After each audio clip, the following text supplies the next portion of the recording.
కృపా సమృద్ధి గల మా తండ్రి, మా పరలోకపు ప్రభువ, మేము లైవ్ కాబడక ఈ దినమున జీవించి నిన్ను స్తుతించడానికి కృప చూపారు. వందనాలు. సజీవులే కదా నిన్ను స్తుతించదని సెలవిచ్చి ఈ సమయం ముందు నీ లేఖనాన్ని మేము ధ్యానించడానికి వీరు కలుగు చేసిన గొప్ప దేవా, మీకు వందనాలు చెల్లిస్తున్నాం. అయినా మరి మేము ఈ వాక్యాన్ని విని గ్రహించి దానికి అనుగుణంగా మా జీవితాన్ని స్థిరపరచుకుంటూ మా ఎదుట ఇంకను నేను ఎరుగక ఆయన విగ్రహంలో ఎదుట నిలిచి మా ప్రభా తమను తాము అపవిత్రపరుచుకొనుచున్నారు. ధర్మశాస్త్ర సంబంధము క్రియల ద్వారా శాపమును పొందుచుంటున్నారు. వారు విడుదల పొంది క్రీస్తు రక్తముందు కడుగబడి పరిశుద్ధపరచబడటం ద్వారా నీతిమంతులుగా ఎంచబడి క్రీస్తును కలిగి జీవించగల యోగ్యత మీరే నాకును మాకును అందరికీ అనుగ్రహింప చేసి నడిపించమని అల్పుడని నేను మాట్లాడగోరుచుండగా నాయన మీరు మాతో మాట్లాడటం ద్వారా ఈ లేఖనాన్ని విషితపరచమని యేసు పరిశుద్ధ నామమున వేడుకొనుచున్నాము. ఆమేన్. దేవునికి స్తోత్రం. హల్లెలూయా. పిల్లల ఈ ప్రత్యేక సమయంలో దేవుని యొక్క పరిశుద్ధ సహవాసంలోనికి మిమ్మల్ని ప్రేమపూర్వకంగా ఆహ్వానిస్తూ ఉన్నాను. మనం ఎరిగినటువంటి విధంగానే ప్రతి దినము 2 గంటల నుండి 3 గంటల వరకు 1 గంట సమయాన్ని ప్రభువు వాక్యం కొరకు మనము అప్పగించుకోవడం యుక్తమైనటువంటి దాన్ని మనం గ్రహించి మరి కొన్ని దినాలుగా ఈ యొక్క లేఖన భాగాన్ని మనం ధ్యానం చేస్తున్నాం. మరి ప్రధానంగా ఈ దినాన గలతీలకు రాసినటువంటి పత్రికను మనము 3వ అధ్యాయంలో నుండి కొన్ని విషయాన్ని మనం ధ్యానించగలుగుతున్నాం. ఈ సమయం కొరకు ఏర్పరచబడినటువంటి లేఖన భాగము గలతీలకు రాసినటువంటి పత్రిక 3వ అధ్యాయము 15 నుండి 22 వచనాలు. కనుకనే గడిచిన దినాన మనం సమకూర్చబడినప్పుడు సర్వోన్నతుడు దేవుని యొక్క పరిశుద్ధ చిత్తాన్ని మనం కొంతమట్టు గ్రహించగలిగాం. అది సాధకము ద్వారా బయలుపరచబడుతూ బలపరచబడుతూ ఆయన చిత్తంలో మనం నిలబడగలమనేటువంటి సంపూర్ణ నిశ్చయత నేను కలిగినటువంటి వాడిని అయినాను కనుక ప్రతి వారిని నేను మరి అడిగే విషయం ఏంటంటే దేవుని వాక్యాన్ని మీరు చదువుతూ ఉండండి, ధ్యానం చేస్తూ ఉండండి, దానికి అనుగుణంగా మీ విశ్వాస జీవితాన్ని బలపరుచుకుంటూ ఉండాలి. ఇది నా యొక్క మనవి. కనుక నా ప్రకారంగా మీరు ఉన్నారని నేను నమ్మొచ్చు ముందుకు వెళ్తున్నాను. పిల్లరా, గడిచిన దినమున మనము అపోస్తలుడైనటువంటి పౌలు గారు గలతీయులతో మాట్లాడినటువంటి విధానాన్ని మనం చూచాం. గలతీయులతో ఆయన ఏ రీతిగా మాట్లాడాడు అంటే గలతీయులు చేయించినటువంటి తప్పుడు విధానాన్ని ఆయన ఎరిగినటువంటి వాడండి ఖండితంగా ఆయన మాట్లాడడాన్ని మనం గమనిస్తున్నాం. అలాగే ఈ దినాల్లో సైతం కూడా సంఘాల్లో జరుగుతున్నటువంటి అపరాధాలు ఏవైతే ఉన్నాయో, సంఘంలో జరుగుతున్నటువంటి మానవ నిబంధన కార్యాలు ఏవైతే ఉంటున్నాయో వాటి విషయమై ఎవరు ప్రేరేపించబడిన వారైనా కానీ దాన్ని ఖండించవద్దు. అది సేవకుడే అవ్వచ్చు అవసరం లేదు, ఒక విశ్వాస అయినా కానీ దాన్ని ఖచ్చితంగా ఖండించగలిగినట్లయితేనే మనము దేవుని పరిపూర్ణ చిత్తంలో ఎదిగిన వారంగా ఉంటాం. ఖండించడంలోగా చూచి చూడనట్టు పోయేటువంటి వాడు ఎవడు కూడా దేవుని రాజ్యానికి వారసుడు కాడేటువంటి దాన్ని ఖచ్చితంగా మనం అంటే గొడవలు పెట్టుకుని నేను చెప్పడం లేదు, మీకు ఖండించండి. ఒకవేళ దాన్ని అర్థం చేసుకునే ప్రవర్తించగలిగాడా మేలు, లేకపోతే వాటిని శుభం చేసేయండి, కానీ విరోధంగా ఉండొద్దు. ఇది దేవుని యొక్క ఆత్మ నియమం. కాబట్టి ఆ ఆత్మ నియమాన్ని మనం పాటిస్తూ విశ్వాసంలో ఎదగలిగినటువంటి వారం అయితే అనేకులను జయించడానికి మనం యోగ్యులమవుతున్నాం. కనుకనే ఆ క్రమంలో మనం జీవించాలనేటువంటి దాన్ని నేను కోరుతున్నాను. కనుకనే పౌలు గారు చాలా స్పష్టంగా ఇక్కడ ఖండిస్తున్నాడు. 2వ అధ్యాయంలో పేతురును ఖండించాడు, ఇక్కడ యావత్ సంఘాన్ని ఖండిస్తున్నాడు. కారణం ఏమిటంటే ధర్మశాస్త్ర సంబంధము క్రియలను ఆచరిస్తూ సున్నతి పొంది ఆ తర్వాత భోజన ఆహార పదార్థాల విషయాల్లో ధర్మశాస్త్ర నియమాన్ని పాటిస్తూ ఆ తర్వాత కొంతకాలానికి క్రైస్తవ విశ్వాసంలోనికి రావాలి అనేటువంటి దాన్ని వారు అనుసరిస్తూ ఉన్నారు. దీని విషయంలో చాలా యుక్తిగా మభ్యపెట్టినటువంటి వారు ఎవరంటే యూదులే. అంచేతనే వారి విషయమై ఎరిగినటువంటి భక్తులైన పౌలు గారు చాలా స్పష్టంగా ఖండిస్తూ ఓ అవివేకులైనటువంటి గలతీయులారా అని ప్రారంభించాడు. ఆ అధ్యాయాన్ని మనం గమనించగలిగినట్లయితే ఓ అవివేకులైనటువంటి గలతీయులారా మిమ్మల్ని ఎవడు భ్రమపెట్టాడు? క్రీస్తు సిలువ వేయబడినట్టుగా యేసుక్రీస్తు మీ కనుల ఎదుట ప్రదక్షింపబడినా, లేకపోతే వాస్తవంగా ఆయన సిలువ వేయబడి తన ప్రాణాన్ని అర్పించి పునరుద్ధరణని లేవనెత్తడం ద్వారా మనకు విమోచన కలుగజేశాడా? అలాగే ధర్మశాస్త్ర సంబంధం క్రియల ద్వారా మనం విమోచించబడ్డామా, లేక కృప ద్వారా విశ్వాసమును బట్టి మనం విమోచించబడ్డామా అనేటువంటి ప్రశ్నలు ఆయన వేస్తూ ఈ చివరి భాగానికి వచ్చేటప్పుడు యేసుక్రీస్తు వారి యొక్క అనగా ధర్మశాస్త్రము క్రీస్తుని గురించి చెప్తున్నాడు. మనం అక్కడ కొన్ని విషయాలు మనం నేర్చుకున్నాం. ఆ చివరి మాటగా మనం ధర్మశాస్త్రము క్రీస్తుని గురించి ఒకసారి ఆలోచన చేసి మనం ముందుకు వెళ్దాం. ధర్మశాస్త్రము క్రీస్తు అనేటువంటి మాటకు వచ్చేటప్పటికి 13-14 వచనాల్లో ఆయన ఈ మాటను చెప్తున్నాడు. 13-14 వచనాలు నేను దయచేసి చదువుతున్నాను, వినండి. ఆత్మను గూర్చిన వాగ్దానం విశ్వాసము వలన మనకు అనుగ్రహించబడినట్లు లభించున్నట్లు అబ్రహాము పొందిన ఆశీర్వచనము క్రీస్తు యేసు ద్వారా అన్యజనులకు కలుగుటకై క్రీస్తు మన కోసము శాపమై మనలను ధర్మశాస్త్రం యొక్క శాపము నుండి విమోచించి గూర్చి మ్రాని మీద వేళ్లాడిన ప్రతివాడును శాపగ్రస్తుడిని వ్రాయబడి ఉన్నది. ఇక్కడ మనం గమనిస్తూ ఉండేటప్పుడు క్రీస్తు ధర్మశాస్త్రాన్ని గురించి మనం ఇక్కడ ఒకసారి ఆలోచన చేయాలి. ధర్మశాస్త్రం ఏమని చెప్తుంది అంటే, ధర్మశాస్త్రం ముందు చెప్పబడినటువంటి ప్రతి కార్యాన్ని కూడా ఏ విషయంలో కూడా తూచా తప్పకుండా నెరవేర్చుచున్నటువంటి వాడు మాత్రమే ధర్మశాస్త్రం బట్టి జీవించగలిగినటువంటి వాడు అవుతున్నాడు. కాబట్టి ఎవరైతే ఏ చిన్న విషయంలోనైనా కూడా తప్పిపోయినటువంటి వారిగా ఉంటూ ఉన్నారో వారు ధర్మశాస్త్ర విషయంలో ధర్మశాస్త్రమే వారిని శాపంలోనికి నెట్టివేస్తున్నది కనుక వారు శాపగ్రస్తులుగానే మిగిలిపోతారు. కానీ ధర్మశాస్త్ర సంబంధము క్రియల ద్వారా పరిశుద్ధులుగా కానీ విమోచకులుగా కానీ వారు విడుదల పొందినటువంటి వారిగా కానీ వారు ఏమాత్రము కూడా ప్రకటించబడరు అనేటువంటి సత్యాన్ని మనం గమనిస్తున్నాం.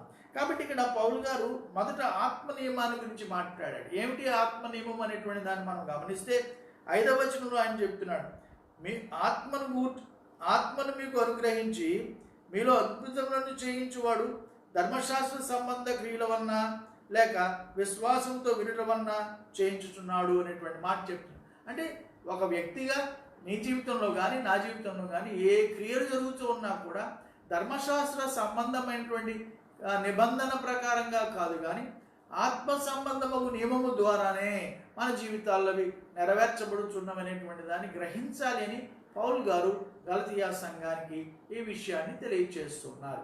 కనుక ఇప్పుడు ఇలా గమనించండి, ఈ దినాల్లో మనం కూడా దాన్ని గ్రహించాలి. అనగా ఆత్మ ద్వారా మనము స్థిరులమై ఉండి ఆత్మ సంబంధముకు ఈవులు ఏవైతే మనకు అనుగ్రహించబడ్డాయో, వరములు ఏవైతే అనుగ్రహించబడ్డాయో ఆయా వరములలో మనము స్థిరులమై ఉండి ఎవరికి ఏ వరము అనుగ్రహించబడి ఉన్నదో దాని పరిమాణ ప్రకారంగా, రెండవదిగా విశ్వాస పరిమాణం ప్రకారంగా క్రీస్తును లోకంలో ప్రత్యక్షపరచడం కొరకై ప్రతి క్రైస్తవుడును కూడా పని చేయవలసినటువంటి వాడై ఉన్నాడు. ఆ రీతిగా పని చేయనటువంటి వాడు ఎవడైనాను కూడా దుర్బీజుడే కానీ దేవుని కుమారునిగా పిలువబడడు అనేటువంటి సత్యాన్ని మనం గ్రహించాలి. ఏమిటి ఆత్మనియమము అంటే, స్వయంగా పాపులమైనటువంటి మనల్ని మన అపరాధముల వల్ల మనం చనిపోతూ ఉండేటప్పుడు, మన అపరాధాన్ని బట్టి మనం దేవునికి దూరస్థులంగా ఉండేటప్పుడు మనల్ని క్షమించడం ద్వారా అపరాధమునకు తగినటువంటి శిక్ష మన మీద విధింపబడక ఉండునట్లుగా క్రీస్తు ద్వారా ఆత్మ మన యందు కార్యములను జరిగింపజేయుచున్నాడు అనేటువంటి పరిపూర్ణ సత్యాన్ని కూడా ఈ సందర్భంగా మనం గమనించవలసినటువంటి. ఎందుచేతనంటే క్రీస్తు ద్వారా విమోచనం మనకు కలిగింది, వాస్తవంగా మనం ఎరుగుతాం. అది ఎలాగనగా యేసుక్రీస్తు వారు మన నిమిత్తమై శాపగ్రస్తుడవుట ద్వారా ఏ రీతిగా శాపగ్రస్తుడయ్యాడంటే, మన పాపములు ఆయన మీద మోపివేయబడుట ద్వారా ఆయన తలవాల్చాడనేటువంటి విషయాన్ని మనం గ్రహించుచున్నాం. కనుకనే 53వ అధ్యాయంలో యెషయా గ్రంథకర్త కూడా చాలా విషయాన్ని అక్కడ ఆయన వ్రాస్తూ ఉంటాడు. కనుకనే యేసుక్రీస్తు వారు శిలువ మరణము మనకు పాప విమోచనం కలుగజేసింది అనేటువంటి పరిపూర్ణ సత్యాన్ని మనం ఎరిగినటువంటి వారమైనాం కనుక, అంటే యేసుక్రీస్తు వారి యొక్క శిలువ మరణము పాప విమోచనాన్ని అయితే కలుగజేసిందే కానీ ఆ పాప విమోచనములో నుండి నీవు స్థిరుడమై ఉండి విశ్వాస విషయాలు ఎదగడానికి అక్కడ క్రీస్తు వారు నీ జీవితంలో చేసేటువంటిది ఏది లేదు. మరేం చేస్తున్నాడట? అందుచేతనే తండ్రి అయిన దేవుడు కుమారుడైన దేవుని గాను, కుమారుడైన దేవుడు పరిశుద్ధాత్ముడైన దేవుని గాను ఈ దినాల్లో మన మధ్య పని చేయించినటువంటి వాడై ఉన్నాడు అనేటువంటి సత్యాన్ని దేవుని బిడ్డలంగా మనం గ్రహించవలసినటువంటి వారు. కాబట్టి ఆత్మనియమం ఏమిటంటే, మనం మా యొక్క అపరాధాన్ని బట్టి మనం పొందవలసినటువంటి శిక్ష పొందకుండా దాని నుండి తప్పించబడిన వారమైంది క్రీస్తును మన హృదయాంతరంగాల్లో పరిపూర్ణంగా ఎరిగిన వారమై ఆయన జ్ఞానాన్ని బట్టి ఆయన విశ్వాసాన్ని బట్టి మనం పరిశుద్ధపరచబడి క్రీస్తుతో సమాన వారసత్వంలోనికి తోడ్కొని రాగలిగినది పరిశుద్ధాత్మ. అందుచేత ప్రతి వ్యక్తి కూడా పరిశుద్ధాత్మ పూర్ణుడై ఉండవలసినటువంటి వాడేనా. ఎందుకనగా బాప్తిస్మమే ఆ అనుభవంలోకి తీసుకుని రావాలి. ఎందుకంటే తీతుకు గ్రంథకర్త చెప్తాడు, ఒకడు నీటి మూలమైనటువంటి పునర్జన్మ సంబంధమైన స్నానము ద్వారాను పరిశుద్ధాత్మ మనకు అనుగ్రహించుతున్నటువంటి నూతన స్వభావము ద్వారాను మనం రక్షించబడ్డాం అనేటువంటి దాన్ని తీతు గ్రంథాల్లో 3వ అధ్యాయంలో 5వ వచనంలో ఆయన చాలా స్పష్టంగా తెలియజేస్తూ ఉంటాడు. కనుకనే ఆత్మ సంబంధమైన నియమం ఏమిటంటే శాపవచనము నుండి పాపము నుండి మనల్ని విడుదల చేయ నిమిత్తమై క్రీస్తును మన జీవితాల్లో ఉద్భవింప చేయడము. రెండవది, ఆయన మన యందుండుట ద్వారా, మన హృదయమందుండుట ద్వారా పాప విమోచనార్థమైనటువంటి పరిపూర్ణ పరిశుద్ధ జీవితాన్ని అనుభవించడం కొరకు వాక్యమును బట్టి దినదినము ఎదిగింప చేయగలిగినదే పరిశుద్ధాత్మ. రోమీయులకు రాసిన పత్రిక 8వ అధ్యాయంలో 26వ వచనంలో కూడా ఆ మాట చెప్తాడు.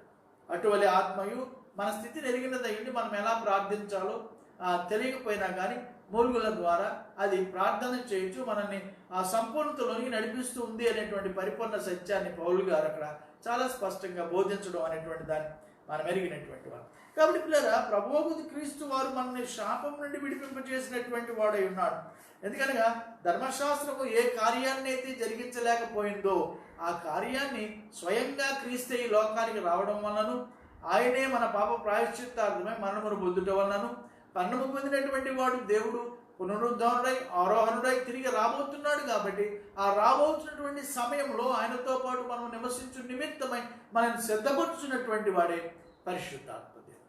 కాబట్టి పిల్లలు గమనించండి, అందుచేతని ఇక్కడ ఆ మాట ఆయన తెలియపరుస్తున్నాడు. ఆత్మను గూర్చిన వాగ్దానము విశ్వాసం వలన మనకు లభించున్నట్లు. ఆత్మ సంబంధమైన వాగ్దానము ఈ దినాన్న నమ్ముతున్నటువంటి ప్రతి వారికి కూడా లభించాలి. అంటే ప్రతి వాడును కూడా ఆత్మ సంబంధిగా నివసించవలసినటువంటి వాడైనాడు. అతడు ఆత్మ సంబంధిగా నివసించేటువంటి విషయాలు ఏ అభ్యంతరాలు తన జీవితాల్లో ఏర్పడుతున్నాయో ఆ అభ్యంతరాలను తొలగించుకుంటూ కొరకై అతడు వాక్యమందును ఆత్మ యొక్క తీవ్రత యందును దినదినము బలపరచునటువంటి వాడైతేనే కానీ ఆ స్థితిలోనికి అతడు ఎంతనో రాజాడు అనేటువంటి సత్యాన్ని కూడా మనం ఇక్కడ గ్రహించవలసినటువంటి వాడు. కాబట్టి ప్రభువైన యేసుక్రీస్తు విమోచించాడు. అంటే మన యొక్క జన్మతః వచ్చినటువంటి పాపం ఏదైతే ఉందో క్రియాత్మకంగా మనం ఎదుగుచూ ఉండే కొలది తలంపు వలన కానీ మాట వలన కానీ వేరే విధానాల్లో ఏ పాపాన్ని అయితే మనము చేయొచ్చు పాపమునకు దోషమైపోతున్నాము, ఆ స్థితి నుండి మనల్ని విమోచించు నిమిత్తమై మన కొరకు శాపగ్రస్తుడైనటువంటి వాడే యేసుక్రీస్తు. మన శాపము ఆయన మీద మోపబడని యెడల మనకు విమోచన లేదని, ఎవడును కూడా ధర్మశాస్త్ర సంబంధమైన క్రియల ద్వారా విమోచింపబడని గ్రహించవలసినటువంటి వాడై ఉన్నారు అనేటువంటి విషయాన్ని పౌలు గారు ఇక్కడ సంఘానికి తెలియజేస్తారు. కాబట్టి ప్రియులారా గమనించండి, దేవుని యొక్క పరిపూర్ణ చిత్తాన్ని ఒక వ్యక్తిగా ఒక సంఘంగా మనం గ్రహిస్తూ ఉండేటప్పుడే ఆయనను మనం బయలుపరచగలిగినటువంటి వారు అవుతాం. అంటే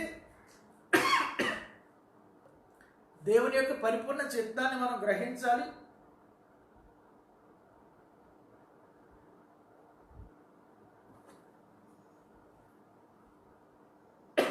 గ్రహించిన దాన్ని బయలుపరచాలి.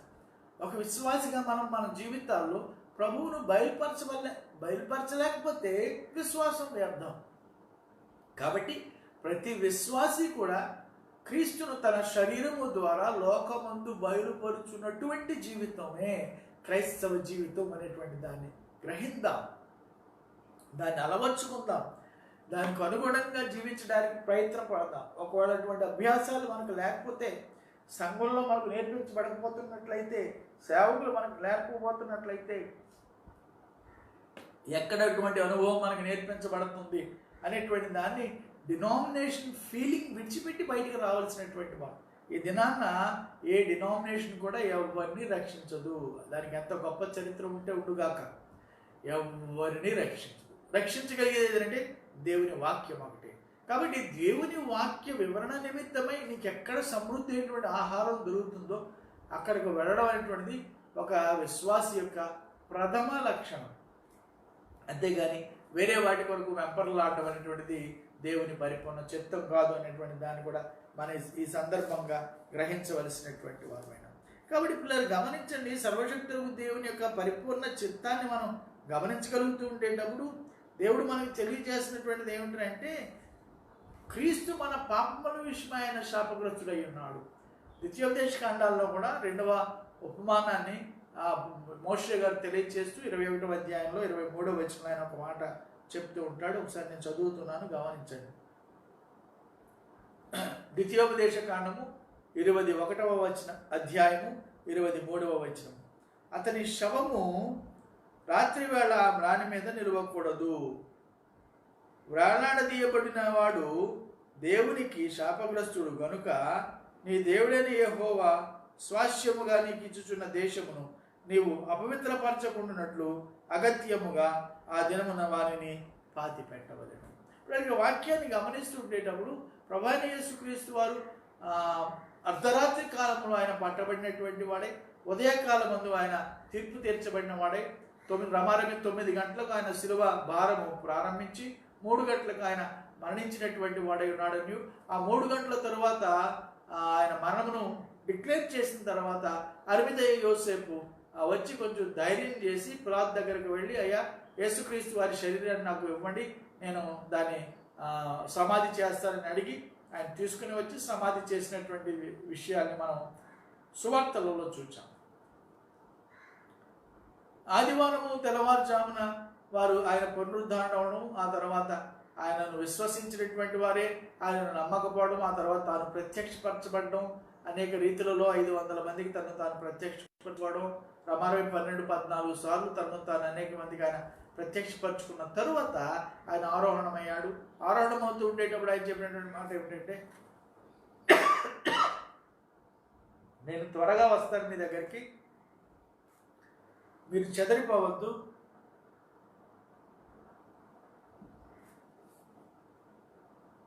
మీరు ఎక్కడికి పడితే అక్కడికి వెళ్ళిపోవద్దు, మేడగదికి వెళ్ళండి, యెరూషలేముకి వెళ్ళండి, మేడగదిలో ఉండండి, మేడగదిలో ఉండి నా కొరకు మీరు ఎదురు చూడండి అని ప్రభువైన దేవుడు ఎప్పుడైతే వారికి తెలియచేశాడో, వారు మేడగదిలోనికి వెళ్ళి ప్రార్థించుచూ ఉండగా పెంతెకోస్తు పండుగ దినమైనటువంటి 50వ దినమున ఆ పరిశుద్ధాత్మ వారి మీద కుమ్మరించబడ్డాని అపోస్తలుల కార్యాల గ్రంథం 2వ అధ్యాయాన్ని మనం చూస్తున్నాం. కనుక ఇప్పుడు అక్కడ యేసుక్రీస్తు వారు 3 గంటలకు సమాప్తమైనదని తలవాల్చి ఆయన మనము నిద్రించిన తరువాత వెంటనే ఆ శరీరాన్ని తీసి భూస్థాపన చేసినటువంటి వారు. ఎందుకంటే లేఖనం అక్కడ చెప్తుంది, ఏమంటున్నాడు ఆయన అక్కడ, నీ దేవుడైన యెహోవా స్వాస్యముగా నీకు ఇచ్చుచున్న దేశమును నీవు అపవిత్రపరచకుండునట్లు అవశ్యముగా ఆ దినమున వారిని పాతి పెట్టవలను. ఎవరైతే శిలువ మరణము పొందినటువంటి వాడై ఉన్నాడో, ఎవడైతే శాపగ్రస్తుడైనటువంటి వాడైంది శిలువ మరణాన్ని పొందినటువంటి వాడై ఉన్నాడు, శిలువ మరణం పొందినటువంటి వాడు అవశ్యముగా 3వ దినము ఆ దినమునే పాతి పెట్టబడవలసినటువంటి వాడై ఉన్నాడు. కాబట్టి యేసుక్రీస్తు వారు ఆ రీతిగా మరణము పొంది పాతి పెట్టబడుట ద్వారా, అనగా తన మరణ పునరుద్ధానముల ద్వారా నీకును నాకును విమోచన కలుగజేసినటువంటి వాడై ఉన్నాడే కానీ ధర్మశాస్త్రం ఈ విషయంలో మన కొరకు ఏ కార్యాన్ని చేయలేదు. రెండవదిగా మనం గమనిస్తుండేటప్పుడు దేవుని చేత నియమించబడిన ప్రకారంగానే ప్రభువైన యేసుక్రీస్తు వారి కార్యాన్ని చేశాడు. దేవుని చేత నియమించబడిన ప్రకారంగానే. కాబట్టి ప్రభువైన క్రీస్తు వారిని దేవుడే నియమించినటువంటి వాడైనాడు. తాను నియమించిన ప్రకారంగానే ఆయన ఈ లోకంలోనికి రావడానికి ఒక ప్రణాళికను ఏర్పరిచాడు. ఆ ప్రణాళికను మనం గమనిస్తుండేటప్పుడు మత్తయి సువార్త 1వ అధ్యాయంలో 1వ భాగంలో ఆ ప్రణాళిక తన వంశావళిని తెలియచేయడం ద్వారా మనకు ప్రత్యక్షమవుతుంది.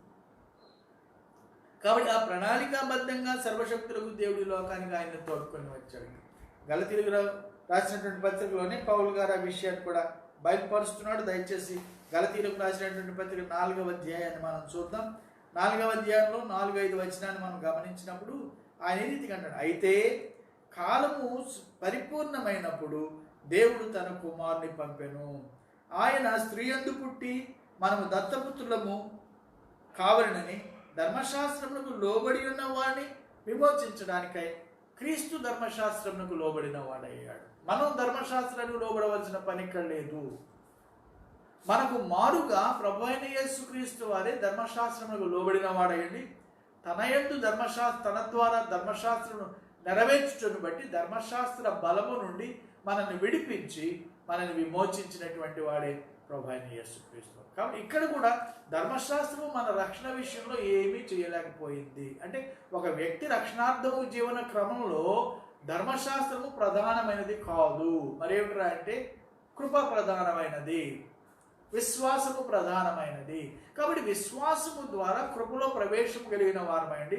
కృప వెంబడి కృప అనుభవించు నిమిత్తమై ఆయన పరిపూర్ణత నుండి వచ్చిన ఆ కృపలో మనము కూడా ఆయన వలె పరిపూర్ణులము కావలసినటువంటి వారమై ఉన్నాము. ఏ విశ్వాస అయితే ఆ రీతిగా పరిపూర్ణుడు అవ్వడానికి ప్రయత్నపడుతూ దేవుని నిమిత్తమై పనిచేయుచున్నటువంటి వాడై ఉన్నాడు, విశ్వాస జీవితాన్ని కొనసాగించుతున్నటువంటి వాడై ఉన్నాడు, వాడు క్రైస్తవునిగా పిలువబడ్డానికి యోగ్యుడు. తత్తిమ వారు ఎవరు కూడా క్రైస్తవులు కాదు.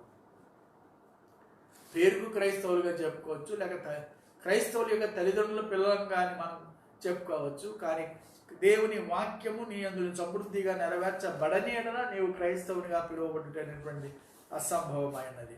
కనుక పిల్లలు గమనించండి, క్రీస్తు చేసినటువంటి ఆ ఉన్నత కార్యాన్ని గురించి మాట్లాడుతున్నటువంటి పౌలు గారు దాన్ని కొనసాగిస్తూ చెప్తున్నటువంటి మాట ఏమిటంటే 15వ వచనం, మనుష్య రీతిగా నేను మాట్లాడుచు ఉన్నాను. ఒకవేళ నేను దేవుని యందు నుండి వచ్చిన వారి వల్ల మీరు మాట్లాడుతుండేటప్పుడు మీరు అర్థం చేసుకోలేకపోతున్నారేమో. కాబట్టి మనుష్య రీతిగానే నేను మాట్లాడుతున్నాను. ఏమని మాట్లాడుతున్నా? మనుష్యుడు చేసిన ఒడంబడికయ్యను స్థిరపడిన తరువాత ఎవడును దాన్ని కొట్టివేయడు, దానితో మరి ఎవనికి దేనిని కూడా కొలుపడు. అదే ఇక్కడ మనం గమనిస్తూ ఉండేటప్పుడు మనుష్యుని యొక్క సిద్ధాంతాన్ని గురించి అక్కడ భక్తుడైన పౌలు గారు తెలియపరుస్తున్నాడు. ఏమిటి మనుష్యుని యొక్క సిద్ధాంతం అని మనం ఆలోచన చేస్తూ ఉండేటప్పుడు ప్రియులారా, అక్కడ ఆయన చెప్తున్నటువంటి మాట ఏమిటంటే, ఒక ఒడంబడిక చేయబడ్డప్పుడు ఆ ఒడంబడికను మార్చేటువంటి అవకాశం కానీ మార్చేటువంటి శక్తి కానీ ఎవరికి కూడా లేదు అనేటువంటి దాన్ని తెలియజేస్తాం. కాబట్టి పిల్లలు గమనించండి, ఒక మనుషుని ద్వారా ఏర్పరచబడినటువంటి ఆ యొక్క ఒడంబడికే మార్చేటువంటి స్థితి మనుషునికి లేనప్పుడు దేవుని చేత ఏర్పరచబడినటువంటి దాన్ని ఎవడు మార్చగలడు?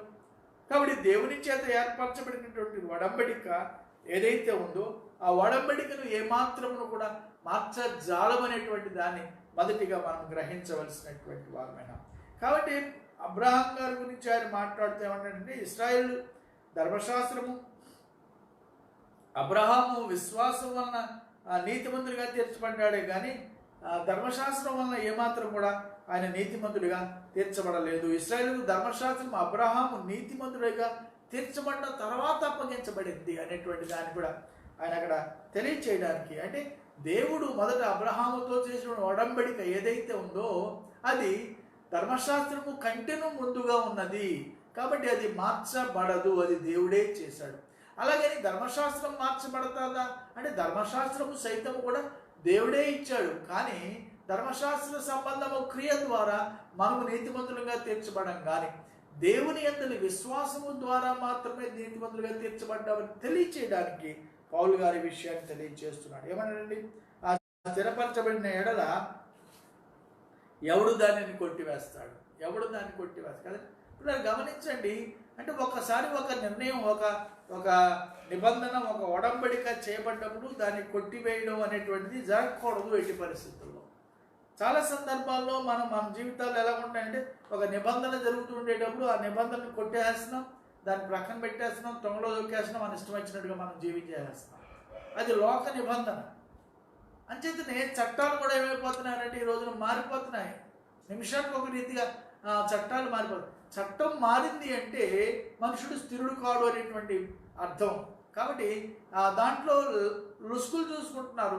ఇప్పుడేం చేస్తున్నారంటే చట్టానికి అమెండ్మెంట్స్ చేసుకుంటూ వాటిని ఏదో మార్చుకోవాలనేటువంటి ఆలోచనలోకి వస్తున్నారు.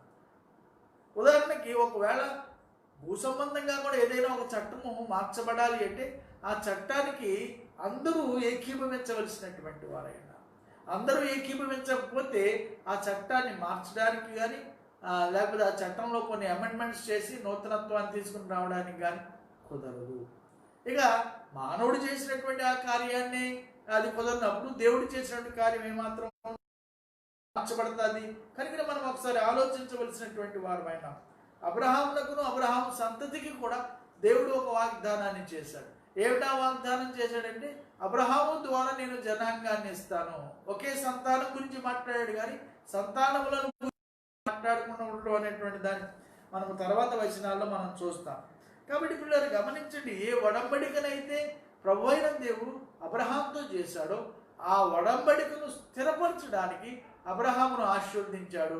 అబ్రహామును ఆశీర్వదించి అబ్రహామును విశ్వాసులకు తండ్రిగా చేశాడు.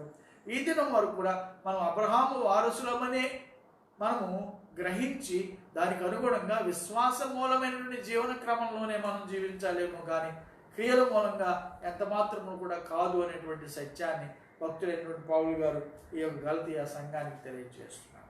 కనుక ప్రీతి దేవుని బిడ్డలారా, మనం ఇచ్చట ఆలోచించవలసినటువంటి వారమైన 16వ వచనం నేను చదువుతున్నాను, వినండి. అబ్రహామునకును అతని సంతానమునకును వాగ్దానములు చేయబడెను. ఆయన అనేకులకును గూర్చి అన్నట్లు సంతానములకును అని చెప్పక ఒకరి గూర్చి అన్నట్టే నీ సంతానమునకును అనెను. ఆ సంతానము క్రీస్తే. ఇక్కడ వాక్యాన్ని గమనిస్తుండేటప్పుడు భక్తుడు చాలా స్పష్టంగా మాట్లాడుతున్నాడు. దేవుడు అబ్రహాముతో మాట్లాడినప్పుడు చాలా స్పష్టంగా మాట్లాడాడు. ఎంత స్పష్టంగా మాట్లాడాడంటే, నీకును నీ సంతానానికి అన్నాడు. అలాగే ఆదాముతో మాట్లాడినప్పుడు చాలా స్పష్టంగా మాట్లాడాడు. ఏ వైరాన్ని అయితే ఆయన కలుగజేశాడో స్త్రీతో మాట్లాడుతూ ఉండేటప్పుడు కానీ ఆదాముతో మాట్లాడుతుండేటప్పుడు కానీ ఆయన చాలా స్పష్టంగా మాట్లాడాడు. స్త్రీతో మాట్లాడినప్పుడు నీ సంతానమునకును నేను వైరం కలిగజేస్తాను అనేటువంటి దాన్ని, నీ సంతానానికి అపవాది సంతానానికి నేను వైరాన్ని కలుగజేస్తాను. సంతానములు అనేటువంటి దాన్ని వినియోగించలేదు ఆయన. కాబట్టి ఇక్కడ కూడా వాగ్దాన విషయంలో అబ్రహాము సంతతికి ఆయన ఇచ్చినటువంటి వాగ్దానం ఏమిటంటే, వారు విశ్వాసమును బట్టి నీతిమంతులుగా తీర్చబడి రక్షణాత్మక జీవితంలోనికి ప్రవేశింపబడగలరు అనేటువంటి దాన్ని. కనుక ఇక్కడ 16వ వచనంలో అబ్రహాం గారిని కలిగినటువంటి సంతానమును కూర్చొని వాగ్దానం వేయబడింది కనుక దీనిని ఎవడు రద్దు చేయలేడు. ఈ వాగ్దానం ఇవ్వబడిన తరువాత రమారమి 430 సంవత్సరాలకి ధర్మశాస్త్రం వచ్చింది. కానీ ఆ ధర్మశాస్త్రం ఈ వాగ్దానాన్ని ఏ మాత్రం కూడా రద్దు చేయదు అనేటువంటి దాన్ని, రద్దు చేయలేదు అనేటువంటి దాన్ని కూడా మనం ఇక్కడ గ్రహించవలసినటువంటి వారు. కాబట్టి ఏ వాగ్దానాన్ని అయితే సర్వోన్నతుడగు దేవుడు అబ్రహాంతో మాట్లాడాడో, ఏ వాగ్దానాన్ని అయితే నీకును నాకును ఇయ్యగోరుతున్నాడో ఆ వాగ్దానము ఏ పరిస్థితులలో కూడా రద్దు చేయబడదు, మార్చబడదు. కానీ దానికి అనుగుణంగా మనం ఎప్పుడైతే నివసించుట కొరకై మనల్ని మనము సర్వశక్తులకు దేవునికి పరిపూర్ణంగా అప్పగించుకొని విశ్వాస సంబంధము జీవితంలో నిలవగలిగినటువంటి వారం అవుతున్నామో అప్పుడే దేవుని బిడ్డలంగా మనం నమోదు చేయబడడానికి, దేవుని బిడ్డలంగా మనం జీవించడానికి యోగ్యులమవుతాం. ఏమిటా సంతానం అంటే క్రీస్తు సంతానమైన. అందుకనే మత్తయి సువార్తలో మనం ఒక వాక్య భాగాన్ని మనం చూచి ముందుకు వెళదాం. మత్తయి సువార్త 1వ అధ్యాయాన్ని మనం చదువుదాం. మత్తయి సువార్త 1వ అధ్యాయము 1వ వచనాన్ని మనం గమనించినప్పుడు 1వ వచనంలో భక్తుడైనటువంటి మత్తయి ఈ రీతిగా వ్రాస్తున్నాడు. మత్తయి సువార్త 1వ అధ్యాయము 1వ వచనం. దయచేసి నేను చదువుతున్నాను, వినండి. ఇది క్రీస్తు వంశావళి. అబ్రహాము కుమారుడు దావీదు కుమారుడైన యేసుక్రీస్తు వంశావళి. అబ్రహాము కుమారుడు దావీదు కుమారుడైన యేసుక్రీస్తు వంశావళి. అంటే అబ్రహాము నుండి దావీదు వచ్చాడు, దావీదు వంశం నుండి క్రీస్తు వచ్చాడు అనేటువంటి దాన్ని తెలియచేయడానికి ఇంకా 2వ వచనం నుండి రమారమి 17వ వచనం వరకు కూడా ఆ విధానాన్ని తెలియచేస్తూ 18వ వచనం అంటాడు, యేసుక్రీస్తు జనన విధమేమనగా అంటూ యేసుక్రీస్తు వారు మానవునిగా లోకంలో ఎలా జన్మించాడు అనేటువంటి దాన్ని 17వ వచనం నుంచి ఆయన మాట్లాడుకుంటూ వస్తున్నాడు. కనుక ఇప్పుడు గమనించండి, క్రీస్తు సంతానం. ఎందుకనగా పాపమునకును అపవాదికిని, అపవాది యొక్క ముళ్ళును విరగొట్టడానికి, పాపాన్ని తుడిచివేయడానికి మానవునిగా ఈ లోకానికి వెయిట్ చేసినటువంటి ఏకైక అవతారి ఎవరు అంటే ప్రభు అయిన యేసుక్రీస్తు. దీని విషయమై పౌలు గారు చాలా చోట్ల ఈ విషయాన్ని ప్రకటిస్తాడు. ఆయన ఏమని ప్రకటించాడు అంటే, యేసుక్రీస్తు వారే మధ్యవర్తి అయినటువంటి దేవుడై ఉన్నాడు అనేటువంటి దాన్ని ఆయన చాలా స్పష్టంగా ప్రకటిస్తూ ఉంటాడు. తిమోతికి రాసినటువంటి పత్రికలలో మనము ఒక వాక్యాన్ని మాత్రం చదువుకుని ముందుకు వెళ్దాం. తిమోతికి రాసినటువంటి పత్రిక మొదటి పత్రిక 2వ అధ్యాయము 3-4 వచనాలు నేను 5 వచనాలు చదువుతున్నాను, దయచేసి వినండి. ఇది మంచిదియు మన రక్షకుడగు దేవుని దృష్టికి అనుకూలమునై ఉన్నది. ఆయన మనుషులందరూ రక్షణ పొంది సత్యమును గూర్చిన అనుభవ జ్ఞానము గలవారే ఉండవలనని ఇచ్చయించుచూ ఉన్నాడు. ఇక్కడ దేవుని కోరికను తెలియపరిచాడు. రెండవది, దేవుడొక్కడే, దేవునికిని నరులకును మధ్యవర్తి ఒక్కడే, ఆయన క్రీస్తు యేసును నరుడు. దేవునికిని నరులకును మధ్యవర్తి ఒకడే, ఏ నానా విధాలైన మధ్యవర్తులు లేరు, ఒకడే మధ్యవర్తి. కాబట్టి మానవుడు పాపం నుండి పరిహరించబడి దేవునితో జీవించటకు గాను ఒకే ఒక మధ్యవర్తి ఉన్నాడు. ఆయనే ప్రభువైన యేసుక్రీస్తు వారు. ఆయనే ఈ లోకంలో ప్రతి పాప విషయమై మరణమును పొంది పునరుద్ధాని నుండి దేవుడు. ఆయనే తన ఆత్మను అందించుట ద్వారా మనల్ని స్థిరపరుస్తున్నటువంటి దేవుడు. దేవునికి స్తోత్రం. కనుకనే అబ్రహాం గారి విషయంలో జరిగినటువంటి ఆ యొక్క వాగ్దానాన్ని మీరు నమ్ముతున్నారా అనేటువంటి విషయంలోనే పౌలు గారు వీరిని ఆ ప్రశ్న వేస్తున్నారు. కాబట్టి ఉన్నారా 17వ వచనం దగ్గరికి వచ్చేటప్పుడు ఆయన చెప్తున్నటువంటి మాట మనం గమనిస్తే 17వ వచనంలో, నేను చెప్పినదేమనగా 430 సంవత్సరములైన తరువాత వచ్చిన ధర్మశాస్త్రము. అంటే అబ్రహాము పిలువబడి దేవునితో సహవసిస్తూ ఆయన జీవించుతున్నటువంటి కాలంలో, అనగా అబ్రహాం యొక్క 90వ సంవత్సర కాలంలో నుండి ఏ రీతిగా అయితే 60వ సంవత్సర కాలంలో నుండి ఎలాగైతే ధర్మశాస్త్రము అనుగ్రహించబడి మోషే కాలం వరకు గమనిస్తుండేటప్పుడు 430 సంవత్సరముల కింద లెక్కించినటువంటి వారు. దీని గురించి చాలా తర్జన జరుగుతున్నాయి. కానీ ఒక లెక్క నేను చెప్తున్నాను, దయచేసి అది వినండి. ఆ లెక్క ఏమిటి? 430 సంవత్సరాల లెక్కన ఆయన ఎలా చెప్తున్నారు అని మనం ఆలోచన చేస్తే, అబ్రహాం పిలువబడినప్పటికీ 75 సంవత్సరాలు, ఆ తర్వాత అబ్రహాం ఆశీర్వాదం పొందినప్పటికీ 100 సంవత్సరాలు. అంటే అక్కడ 25 సంవత్సరాల కాలం ఉంది. అలాగే ఇస్సాకు యాకోబు దగ్గరికి వచ్చేటప్పటికి, ఇస్సాకు యాకోబు కలిగేటప్పటికి ఇస్సాకు 60 సంవత్సరాలు. ఇటువంటి లెక్కలను చూసుకుంటూ 130 సంవత్సరాలు, వీటన్నిటిని చూస్తూ ఏం చెప్పారంటే 430 సంవత్సరాల కాలం అనేటువంటి దాన్ని ఒక లెక్క కట్టారు. ఇలాగా ఇంకా నానా విధాలైన లెక్క. ఇక్కడ ఈ లెక్కలు మనకి ప్రధానం కాదు. కానీ పిల్లలు గమనించండి, అబ్రహాము పిలువబడి ఆశీర్వాదమునకు లోనైన ఆశీర్వాదమును అనుభవించినటువంటి కాలం నుండి ప్రభువైన దేవుడు ఆ యొక్క సీనాయి పర్వతం మీద మోషేకి ఇచ్చినటువంటి ధర్మశాస్త్రం కాలం, ఆ రెండింటికి మధ్యనటువంటి కాలం ఏమిటంటే 430 సంవత్సరాల కింద పౌలు గారు లెక్కించినటువంటి వాడేంటి 430 సంవత్సరాలు అనేటువంటి మాట ఆయన అక్కడ 17వ వచనంలో చాలా స్పష్టంగా తెలియజేస్తున్నారు. కనుక మీరు గమనించండి, ఈ యొక్క మాటను ఎందుకు ఆయన చెప్తున్నాడు? 430 సంవత్సరాలు ఎందుకంటాడంటే ఇన్ని సంవత్సరాలు అది నిరూపించడానికి కాదు ఆయన చెప్తున్నది. అంటే ధర్మశాస్త్రము రాక మునుపే ప్రభువైన దేవుడు అబ్రహాంతో ఆయన వాగ్దానం చేశాడు, నిబంధన చేశాడు. ఆ నిబంధనయే ప్రాధాన్యమైనది, అంతేగాని ఆ తరువాత చేసినటువంటి నిబంధన కాదు. ఆ తరువాత ఆయన చేశాడు నిబంధన అంటే 17వ అధ్యాయంలోకి వచ్చేటప్పటికి ఒక నిబంధన చేశాడు. ఏమిటది అంటే, నీ సంతానంలో ఉన్నటువంటి ప్రతి వాడును కూడా 8వ దినం వచ్చేటప్పటికి సున్నతి చేయాలి. ఇది నీకును నాకును మధ్య నిత్య నిబంధనగా ఉంటుంది. ఈ నిబంధనను ఇవ్వడానికి ముందే వాగ్దానం ఉన్నది 15వ అధ్యాయం 6వ వచనంలో. ఆ వాగ్దానం ఏదైతే ఉన్నదో ఆ వాగ్దానాన్ని మనం ఈ దినాన్ని స్వతంత్రించుకోవడం కొరకై విశ్వాస క్రమంలో మనం ప్రవేశింపబడిన వారమైనామని ఎరిగి దానికి అనుగుణంగా మన జీవితాన్ని కట్టుకొనడానికి ప్రయత్నపడవలసినటువంటి భారం మన మీద ఉంది అనేటువంటి దాన్ని మనం గ్రహించాలి.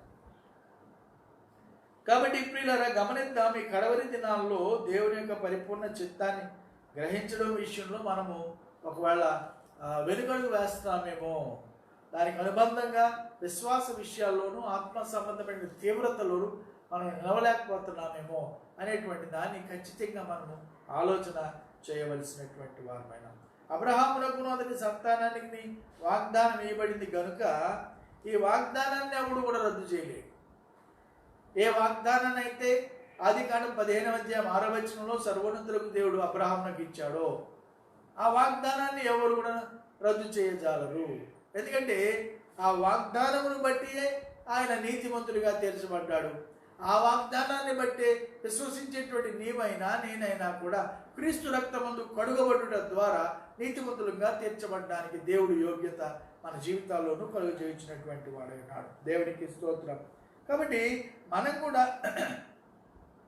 దేవుని పరిపూర్ణ చిత్తాన్ని మరి మనము వారసులమై ఆయనతో పాటు నివసించాలని కోరుకుంటున్నటువంటి ప్రతి ఒక్కరూ కూడా ఏ వాగ్దానాన్ని అయితే ఏ ఒప్పందాన్ని అయితే దేవుడు అబ్రహాంతో ఆ దినాల్లో చేశాడో ఆ ఒప్పంద ప్రకారంగానే ఈ దినాల్లో నీవు నేను కూడా మొదట పాపము నుండి వేరుపరచబడిన వారమై, రెండవదిగా పరిశుద్ధాత్మ చేత నింపబడిన వారమై, మూడవదిగా పరిశుద్ధాత్మ మనకు అనుగ్రహించున్నటువంటి నూతన స్వభావమును బట్టి లోకంలో ప్రభువును ప్రత్యక్షపరచవలసినటువంటి భారాన్ని ఒక క్రైస్తవునిగా నీవు నేను కూడా కలిగినటువంటి వారమైన. దీన్ని తెలియచేయడానికి పౌలు గారు చాలా స్పష్టంగా అక్కడ కొరింథీ సంఘంతో ఆయన మాట్లాడుతూ ఉన్నాడు, గలతీ సంఘంతో మాట్లాడుతున్నాడు. ఎందుకంటే గలతీయులు అప్పటికే వారి మధ్యకు వచ్చి ఆకర్షింపబడినటువంటి ఆకర్షణీయమైనటువంటి బోధన ఏదైతే ఉందో ఆ బోధకు ఆకర్షించబడిపోయి వారు ఏం చేశారు అంటే దేవుని పరిపూర్ణ చిత్తం నుండి వైదొలగిపోయినటువంటి వారైనారు.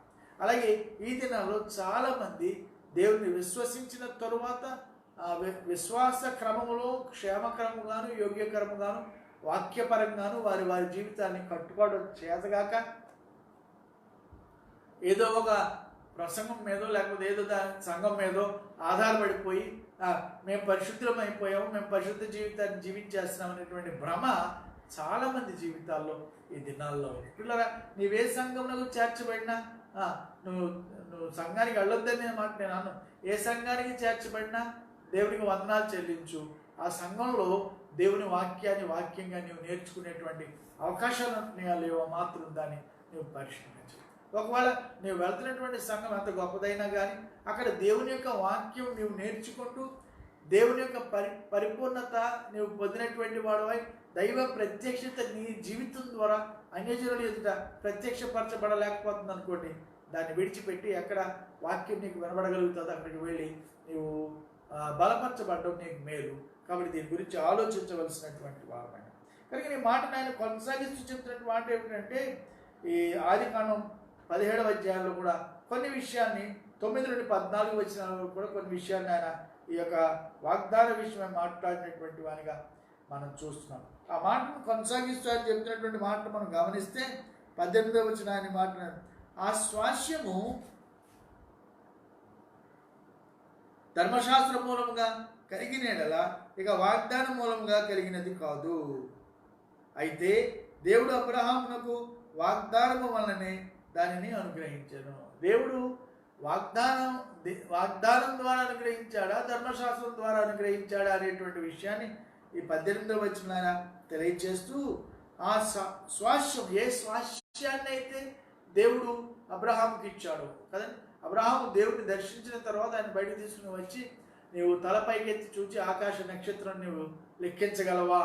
ప్రభా, నేను ఆకాశ నక్షత్రాన్ని లెక్కించలేదు, ఇంతగా నిన్ను నేను ఆశీర్వదిస్తాను, నీకు స్వాస్థ్యాన్ని ఇస్తాను. అలాగే ఆయన ఇసుక రేణువులు చూపించి నీవు లెక్కించగలవా? ఇంతగా నీ యొక్క వంశాన్ని నేను ఆశీర్వదిస్తాను, నీకు ఒక స్వాస్థ్యాన్ని ఏర్పరుస్తాను, అక్కడికి నీవు వెళ్ళి నీ తరములన్నీ కూడా అక్కడ నివసిస్తాయి అనేటువంటి దాన్ని చాలా స్పష్టంగా ప్రభువుకు దేవుడు అబ్రహాముకు, అందుకనే దాన్ని దృష్టిస్తూనే అబ్రహాం గారు ఆ యొక్క దేశం ఎక్కడో తెలియకపోయినా కానీ ఆయన దాని విషయమై ప్రయాణం చేస్తూనే ఉండడం, ఎక్కడ ఆగితే అక్కడ దేవునికి బలిపీఠం కట్టడం, దేవుని గణపరుస్తుండడం అనే దాన్ని అబ్రహాం గారి యొక్క జీవితాల్లో మనం చాలా స్పష్టంగా గమనిస్తున్నాం. కనుక ఇప్పుడు దేవుని బిడ్డలారా, మనం యోచించవలసినటువంటి వారు అయినా ఇశ్రాయేలునకు ధర్మశాస్త్రం వేయబడింది వారికి ఎందుకొరకంటే వారికి అది శిక్షకునిగా ఉండడానికి మాత్రమే ధర్మశాస్త్రం ఇస్తుంది. అందుకని ఇక్కడ అంటున్నాడు, ఏమంటున్నాడు ఇక్కడ ఆయన 18వ వచనంలో, ఆ స్వాస్యం ధర్మశాస్త్రం మూలంగా కలిగింది, అంతేగాని వాగ్దానము కలిగింది కాదు, కానీ వాగ్దానం మూలంగానే కలిగింది. కాబట్టి దేవుడు వాగ్దానం ద్వారానే అబ్రహామునకు ఆ వాగ్దాన్ని అనుగ్రహించడం ద్వారా అతన్ని ఫలింపజేసి విస్తరింపజేశాడు.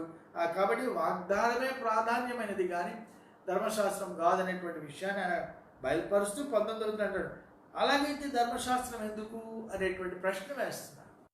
మరి ఒకవేళ వాగ్దానమే ప్రధానమైతే ధర్మశాస్త్రం ఎందుకు మనకి? ఈ దినాన్ని ధర్మశాస్త్రం మన చేతుల్లో ఎందుకు అవసరం లేదు కదా, వాగ్దానాన్ని పట్టుకునే మనం జీవించవచ్చు కదా. కానీ ధర్మశాస్త్రం అవసరం మనకి. దేనికి ధర్మశాస్త్రం అవసరం అనేటువంటి మాట మనం ఒకసారి గమనించగలిగినటువంటి వారమైతే పిల్లరా, ధర్మశాస్త్రము తెలియచేస్తున్నది ఒకే ఒక విషయాన్ని తెలియచేస్తుంది. ఏమిటంటే ధర్మశాస్త్రము పాపాన్ని బయలుపరుస్తున్నది. కాబట్టి ధర్మశాస్త్రము ఏ పాపాన్ని అయితే బయలుపరుస్తుందో ఆ పాపము నుండి విమోచన మాత్రం ధర్మశాస్త్ర నిబంధన మనకి ఇవ్వదు. కాబట్టి పాప విమోచనం మాత్రం ప్రభువైన యేసుక్రీస్తు వారి ద్వారానే మనకు కలుగుతుంది. కాబట్టి మనము ప్రభువునందు విశ్వసించుట ద్వారా పాపం నుండి విమోచింపబడిన వారమై క్రీస్తుతో నివసించేటువంటి యోగ్యత. ఇందుకొరకు క్రీస్తు మన నిమిత్తమై శాపగ్రస్తుడైనటువంటి వాడు. అంటే నీవు నేను కూడా వాగ్దానము అనగా అబ్రహాముతో చేసిన వాగ్దానాన్ని స్వతంత్రించుకోవడానికి ఆ వాగ్దానము తర్వాత వచ్చినటువంటి యొక్క ధర్మశాస్త్రము ఏ కార్యాన్ని చేయలేకపోయింది కనుక క్రీస్తు ఈ లోకానికి వేయం చేసి చేసిన ఉన్నతమ కార్యమందు ఎవరు విశ్వసించగలిగినటువంటి వారు అవుతున్నారో వారు విమోచించబడుతూ ఆ వాగ్దానాన్ని స్వతంత్రించుకోగలిగినటువంటి వారు ఉన్నారు అనేటువంటి పరిపూర్ణ సత్యాన్ని పౌలు గారి విషయంలో ఇక్కడ తెలియజేస్తారు. కనుకనే పిల్లలు గమనించండి, అబ్రహాముకు ఇచ్చినటువంటి వాగ్దానము నిబంధన, ఆ నిబంధనే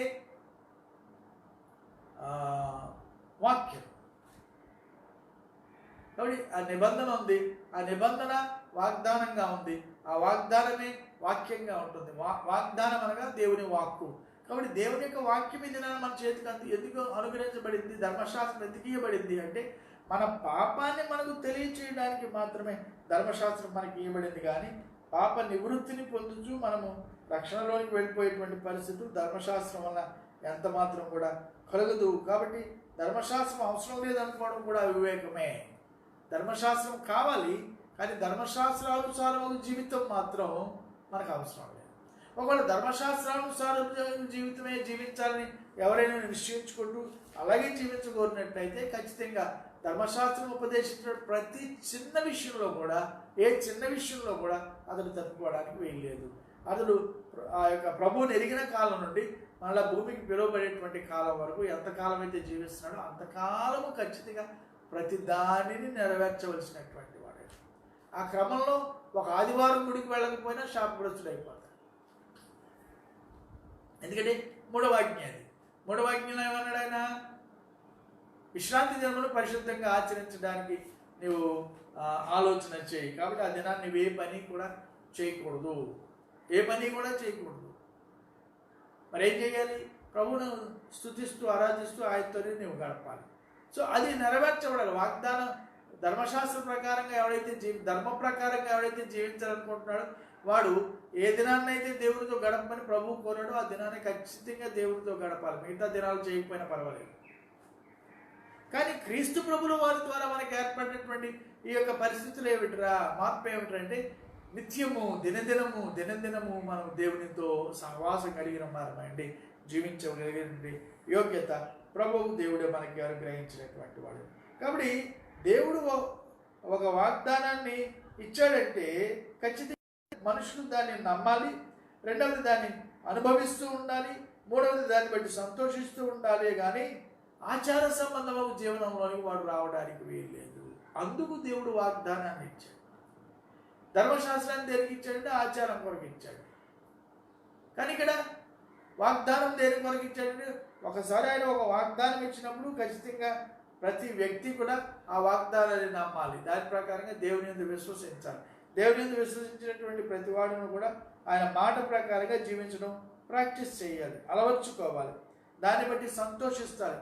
దాన్ని బట్టి ఏ తలాంతులను, ఏ స్థితిగతులను, ఏ యొక్క అనుగ్రహైశ్వర్యాన్ని ప్రభు అయిన దేవుడు నీకు ఇస్తున్నాడో దాన్ని బట్టి సంతోషిస్తూ వీటన్నిటికంటే ఎక్కువగా ప్రభువే ప్రాధాన్యుడై ఉన్నాడు అనేటువంటి పరిపూర్ణ సత్యాన్ని కూడా నీవు గ్రహించాలి. ఎప్పుడైతే నువ్వు ఆ రీతిగా గ్రహించగలిగిన వాడు అవుతావో అప్పుడు పరిపూర్ణమైనటువంటి క్రైస్తవ విశ్వాసిగా నువ్వు మరల్చబడ్డానికి కూడా యోగ్యత పొందగలుగుతున్నావు. కనుక నీ విషయాన్ని ప్రభువుల వారు అక్కడ తెలియపరుస్తున్నాడు కదా. ఎందుకంటే భక్తులైనటువంటి పౌలు గారు కూడా దీన్ని చెప్తూ ఏమంటాడంటే ఆచారాల ద్వారా మనుషుడిని దేవుడిని మనం ఏమాత్రం కూడా సంతోషపరచలేము. అది ప్రయత్నించొద్దు. ఆ ప్రయత్నం వల్ల చేయాలని అనుకుంటున్నావేమో అది తప్పనేటువంటి విషయాన్ని తెలియజేస్తూ రోమీలకు రాసినటువంటి పత్రికలో ఆయన ఒక మాట చెప్తున్నాడు. రోమీలకు రాసినటువంటి పత్రిక 4వ అధ్యాయము 13-14 వచనాన్ని మనం గమనించినప్పుడు 13-14 వచనాల్లో ఈ విషయాన్ని ఆయన తెలియజేస్తున్నాడు. 13వ వచనాన్ని నేను చదువుతున్నాను, దయచేసి వినండి. అతడు లోకమునకు వారసుడనను వాగ్దానము అబ్రహామునకైనను అతని సంతానమునకైనను ధర్మశాస్త్ర మూలముగా కలగలేదు, కానీ విశ్వాసము అనే నీతి మూలముగానే కలిగినది. ఇలా వాక్యం భాగాన్ని మనం ఒకసారి పూర్ణంగా మనం ఒకసారి చూద్దాం. 11వ వచనంలో ఆయన అంటున్నాడు, ఏమంటాడు?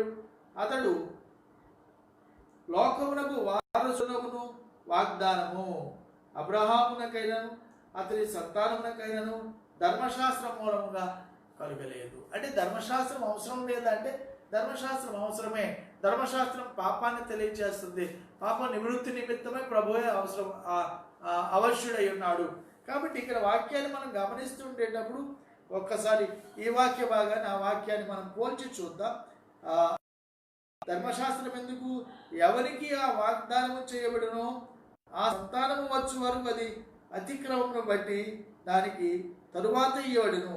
అది మధ్యవర్తుల చేత దేవదూతల చేత నియమించబడను. అంటే అబ్రహామునకు చేసినటువంటి వాగ్దానము సమయంలో మధ్యవర్తులు దేవదూతల మధ్య ఆయన ఉండడం వలన ఆయనతో ఆ వాగ్దానాన్ని జరిగించాడు. రెండవది, ఆ వాగ్దానము జరుగుతుండేటప్పుడు ఆ వాగ్దానం అనుభవించేటువంటి వారు ఎవరైతే ఉన్నారో వారు వచ్చే వరకు కూడా ఆ వాగ్దాన ప్రకారమైనటువంటి స్థితి ఉంటుంది అనేటువంటి దాన్ని తెలియజేస్తున్నాం. ఇక్కడ ఈ వాక్యాన్ని కూడా ఒకసారి మనం గమనిద్దాం. లోకమునకు వారసుడనను వాగ్దానము, అతడే లోకానికి వారసుడైనటువంటి వాగ్దానము. అబ్రహామును గురించి ఆ పై వచనాల్లో మాట్లాడుతున్నాడు కదా. మనం ఒకసారి ఈ గ్రంథాన్ని మనం ఒకసారి గమనించగలిగినట్లయితే వెనకటి భాగంలో నుండి కూడా సున్నతిని గురించి మాట్లాడుతున్నాడు. ఆ తర్వాత 12వ వచనంలోకి వచ్చేటప్పటికి సున్నతి గల వారికి తండ్రి సున్నతి మాత్రం పొందిన వారు గాక మన తండ్రి అయిన అబ్రహాము సున్నతి పొందకమునుపు అతనికి కలిగిన విశ్వాసం యొక్క అడుగుజాడలను బట్టి నడుచుకున్న వారికి అతడు తండ్రి ఇవ్వడం వలన అతడు ఆ గుర్తును పొందాడు. ఇక్కడ అబ్రహాం గురించి చాలా స్పష్టంగా మాట్లాడాడు. ఏ గుర్తునైతే అబ్రహాం పొందాడో ఆ గుర్తును బట్టి ఆయన దేవుని కనపరిచాడు, దేవుని అడుగుజాడల్లో నడిచాడు. దేవుని అడుగుజాడల్లో నడవడం వలన ఎవరైతే దేవుని అడుగుజాడల్లో విశ్వాసం నడుచువారై ఉన్నారో వారు అతనికి వారసులు అవుతున్నారు. అందుకని ఇక్కడ అంటున్నాడు, అతడు లోకమునకు వారసుడున్న వాగ్దానము అబ్రహామునకైనను అతని సంతానమునకైనను ధర్మశాస్త్రం మూలంగా కలగలేదు, కానీ ఎలా కలిగింది అన్నాడు? విశ్వాసం అనే నీతి మూలంగానే కలిగింది. కాబట్టి ధర్మశాస్త్రం అవసరం లేదా అంటే వాస్తవానికి అక్కడ ధర్మశాస్త్రం అవసరం లేదు. ఎందుకంటే ధర్మశాస్త్రము పాపాన్ని మాత్రమే తెలియజేస్తుంది, కానీ పాప నివృత్తిని కలుగ చేసి దేవునితో సమాన వారసత్వంలోని మనుషుల్ని తీసుకుని రాగలిగినటువంటి శక్తి ధర్మశాస్త్రానికి ఎంత మాత్రమూ కూడా లేదు. కాబట్టి ధర్మాన్ని ఆచరించేటువంటి వాడు గుడ్డివాడే, ధర్మాన్ని ఆచరించేటువంటి వాడు విడుదల పొందనటువంటి వాడే. అంచేతనే లోక ధర్మాన్ని ఆచరిస్తుంది కాబట్టి విడుదల పొందకుండానే ప్రతి నీచ కార్యాన్ని జరిగింపు చేస్తుంది. ఒక అన్యుడు ధర్మాన్ని ఆచరిస్తున్నాడు, హిందూ అనేటువంటి వాడు ఉన్నాడు అనుకోండి, వాడు హిందూ ధర్మాన్ని ఆచరిస్తాడు. ఆ ధర్మ ప్రకారంగా వాడు చేయవలసిన కార్యాలు తెలియకుండానే వాడిని కొన్ని ఆచరిస్తూ ఉంటాడు. అన్ని ఆచరించిన వాడే నీతిమంతుడు అవుతాడు, కొన్ని ఆచరించేటువంటి వాడు శాపగ్రస్తుడే. కాబట్టి అన్యజనులందరూ శాపగ్రస్తులే.